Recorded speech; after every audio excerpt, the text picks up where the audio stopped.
भारतवर्ष की वो भूमि जहाँ भगवान बुद्ध ने बार विश्व को शांति का उपदेश दिया, आखिरकार वो भूमि विश्व विरासत स्थल बन ही गई। हम बात कर रहे हैं सारनाथ की, जो बन गया है भारत का विश्व विरासत स्थल यानी वर्ल्ड हेरिटेज साइट।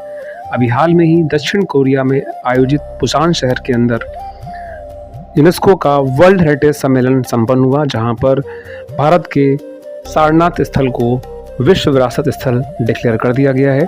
और ये इंडिया का 45वें नंबर का यानी 45 नंबर का वर्ल्ड हेरिटेज साइट होगा और उत्तर प्रदेश का ये चौथा विश्व विरासत होगा, जो कि उत्तर प्रदेश के अंदर भी टूरिज्म और पर्यटन की संभावनाओं को और आगे बढ़ाएगा। उत्तर प्रदेश में जहां पर विश्व विरासत स्थल में ताजमहल, आगरा किला और फतेहपुर सीकरी, और चौथा आपका सारनाथ जो कि वाराणसी में स्थित है, जिसको विश्व विरासत स्थल डिक्लेयर किया गया है। सारनाथ की सबसे बड़ी जो भूमिका है वो है बौद्ध धर्म के अंदर, जहाँ पर भगवान बुद्ध ने पहली बार ज्ञान प्राप्ति के बाद उपदेश दिया, और उपदेश देने के साथ साथ इन्होंने यहाँ से संघ की स्थापना भी की, जो कि एक इम्पोर्टेंट तथ्य है, एक महत्वपूर्ण तथ्य है। सारनाथ को 28 वर्ष पहले यानी 1998 में विश्व विरासत स्थल में शामिल करने के लिए प्रस्ताव भेजा गया, लेकिन अब फाइनली 28 साल के इंतजार के बाद विश्व विरासत स्थल सारनाथ को घोषित किया गया है। सारनाथ की एक खास बात और भी है, और वो ये है कि भारतवर्ष का जो राष्ट्रीय प्रतीक है ये भी सारनाथ से लिया गया है। ये भी एक इम्पोर्टेंट फैक्ट है जो हमें ध्यान रखना है।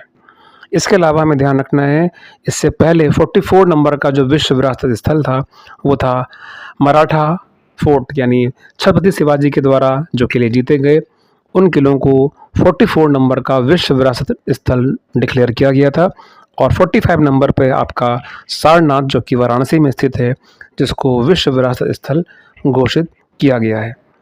यूनेस्को, जिसका फुल फॉर्म है United Nations education scientific and cultural organisation, जिसका मुख्यालय पेरिस में है, जो कि विश्व की अन्य इमारतों को भी विश्व विरासत घोषित करता है और उनके संरक्षण और उनके महत्वपूर्ण योगदान को भी कहीं ना कहीं उल्लेख करता है और उसके लिए फंड जारी करता है, ताकि इन ऐतिहासिक इमारतों को आगे भी सुरक्षित रखा जा सके।